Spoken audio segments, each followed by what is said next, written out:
Bonjour à tous, on se retrouve aujourd'hui pour parler d'un nouveau livre. Et oui, aujourd'hui je vais vous parler des Corps cachés de Caroline Kepnes, édité aux éditions Carman de Lévy-Noir, que j'ai pu avoir en service presse via NetGalley France. Donc je tiens à remercier la maison d'édition et NetGalley France pour leur confiance. Il faut savoir que ma vidéo aujourd'hui sera un petit peu différente de d'habitude, parce que je n'ai pas lu le premier livre. Et oui, Les Corps cachés, c'est le second tome d'une série, et je n'ai pas lu le premier tome, donc Parfaite, de Caroline Kepnes. Je ne l'ai pas du tout lu, du tout, je le connais pas. Et je l'ai par contre vu. Alors oui, c'est un peu étrange, car pour ceux qui connaissent, Parfaite, c'est l'adaptation de You sur Netflix, donc une série thriller que j'ai adorée. Et je me suis posé ce petit défi de voir s'il était possible de ne pas être perdue en passant de la saison 1, correspondant donc au tome que je n'ai pas lu, à la saison 2, mais écrite, car elle n'est pas encore sortie, pour voir ce qu'il en est, tout simplement, si c'est possible de retrouver exactement le même univers sans se paumer, tout simplement, dans la lecture, et si ça correspond à peu près. Donc ce sera un peu différent d'habitude, je l'avoue. Bon, savoir, non, j'ai pas été perdue, j'ai retrouvé bien les personnages. Donc dans la série, la saison 1 tout du moins, on a Joe Goldberg, le personnage principal, un bouquiniste, plutôt beau gosse, faut dire ce qu'il en est, un peu sec, non, il a un petit peu de muscle, ça lui ferait pas de mal, qui a une obsession, Beck, donc c'est une jeune femme qui est entrée dans sa boutique dont il est tombé amoureux. Il faut savoir que Joe Goldberg a un passé assez étrange. On ne sait pas vraiment tout de son passé, que ce soit à travers les lignes de Kepnes dans le second tome ou dans la série. C'est vrai qu'on a des brides, on voit que ça a été pas une enfance des plus simples, mais on n'a pas réellement de gros détails dedans. On ne sait pas réellement ce qui s'est passé et on a envie de savoir dans un sens. Donc Joe a en obsession Beck, qui est déjà en couple, qui a plein d'amis, qui étudie la littérature à l'université et qui est elle-même très spéciale car c'est une accro aux réseaux sociaux. Joe est très jaloux, même s'il ne sort pas avec elle, et on va dire les choses vont vite tourner un peu à la catastrophe, même si au bout d'un moment il arrive à ses fins. Dans la saison 2, donc le livre 2 plus exactement, on retrouve Joe. Donc déjà je suis tombée sur la fin de la saison 1 et le début du tome 2 ne correspond pas. J'ai dit bon, tant pis, c'est pas très grave. On retrouve un Joe assez particulier parce qu'il est très différent en fait. Et c'est un peu ce qui m'a déçue dans ma lecture. Dans le livre, on a un Joe très beauf en fait. Dans la série, autant on avait quelqu'un d'intelligent, de réfléchi, qui était vraiment très intéressant, un personnage très approfondi, qui donne envie tout simplement de le connaître, de s'y attacher.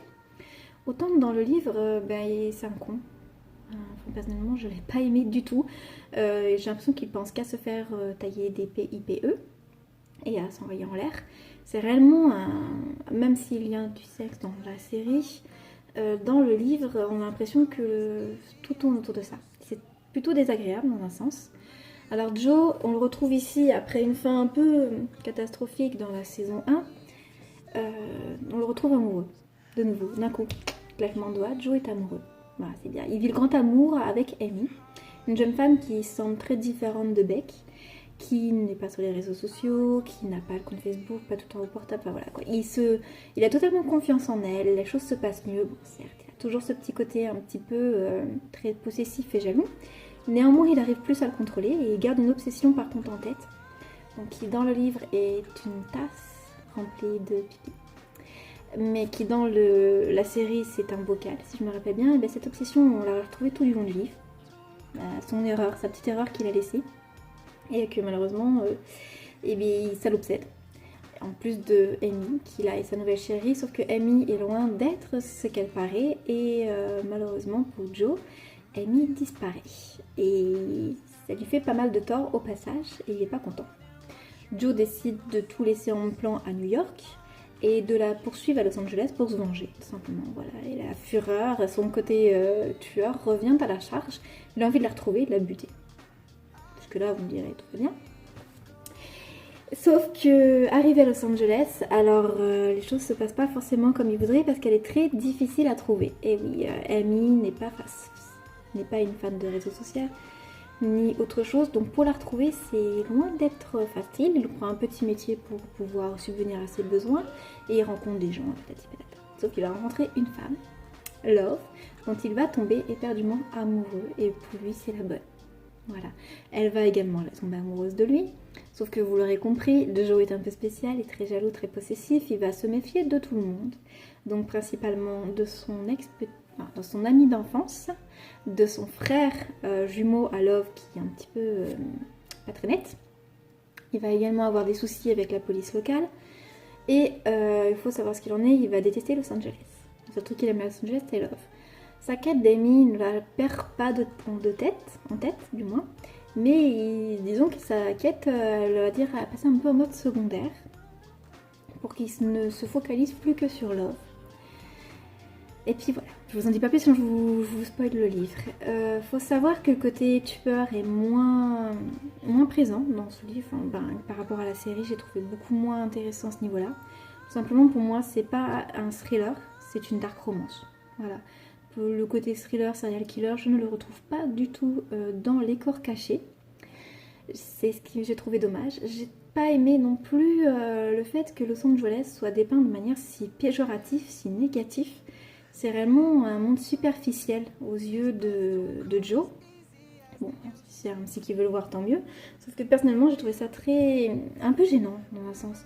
On dirait que c'est de l'acharnement sur Los Angeles. Il y a tout qui est repassé au crible. En gros, les gens, tous les habitants veulent devenir juste des stars, vous voyez que la paillette. Enfin, tout le monde est superficiel, est égocentrique, et fumeur de bédo ou de tout ce qu'on veut en drogue. Enfin, franchement, c'est la totale. C'est réellement très péjoratif pour Los Angeles. Personnellement, j'ai pas trouvé ça attrayant pour cette ville. Dommage pour Ella. Jojo, comme je l'ai dit, je l'ai pas aimé du tout. Pour moi, il est absolument pas intéressant. Il devient tellement vide le personnage dans ce livre, pas du tout attrayant, intéressant ni attachant.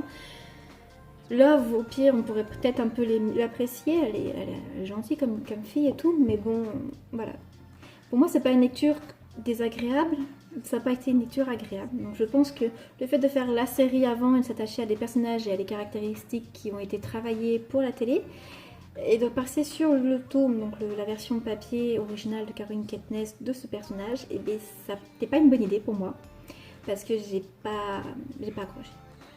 J'ai bien aimé l'histoire, le fond, parce que je trouvais ça original pour une fois de dépeindre Los Angeles de manière négative et pas de manière agréable, comme tout le monde fait généralement, tout le monde kiffe Los Angeles. J'ai trouvé ça agréable dans le sens où bon, il y a un peu d'originalité parce que c'est le monde, l'univers un peu cinéma et tout, mais pas des grosses, on va dire des grosses ponts dans le cinéma. Là, on va plus aller sur le petit cinéma de Ella. Donc voilà, il y a une originalité, il y a un côté qui est agréable à lire. Je ne suis pas non plus ennuyée pour autant dans mes lectures. Hein. Et d'un autre côté, ma déception, j'ai pas réussi à ne pas m'en décrocher dès que j'ai découvert ce Joe si différent de celui que je connaissais.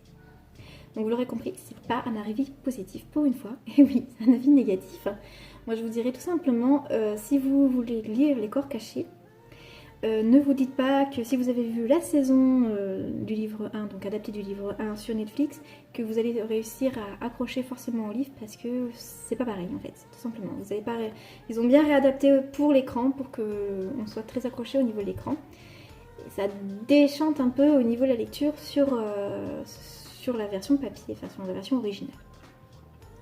Bon, vous l'avez compris, hein, je suis pour une fois que je fais pas un truc super négatif, je me sens un petit peu bête, je me dis merde, les gens vont vous voir, mais... Donc c'est un thriller, vous l'aurez compris, il y a 426 pages, donc ça se lit plutôt vite. La version numérique est au prix de 14,90 €, personnellement je trouve ça un peu cher pour du numérique, mais oui, j'ai un petit peu pour moi... On va dire que du 14,90 € pour une version numérique qui est plutôt facile de perdre, ses codes ou autre chose, je trouve ça dommage. La version brochée, quant à elle, est à 20,90 €. C'est un prix raisonnable, on va dire, pour un roman de cette taille. Et puis voilà. Donc je vous invite à découvrir par vous-même Les Corps Cachés, à vous faire votre propre avis, mais surtout avant de lire ce second tome, prenez plus le premier tome pour le lire, comme ça vous ne déchanterez pas de la différence. Bon, sur ce, je vous laisse sur cet avis plutôt particulier et je vous dis à très bientôt. If you're hiding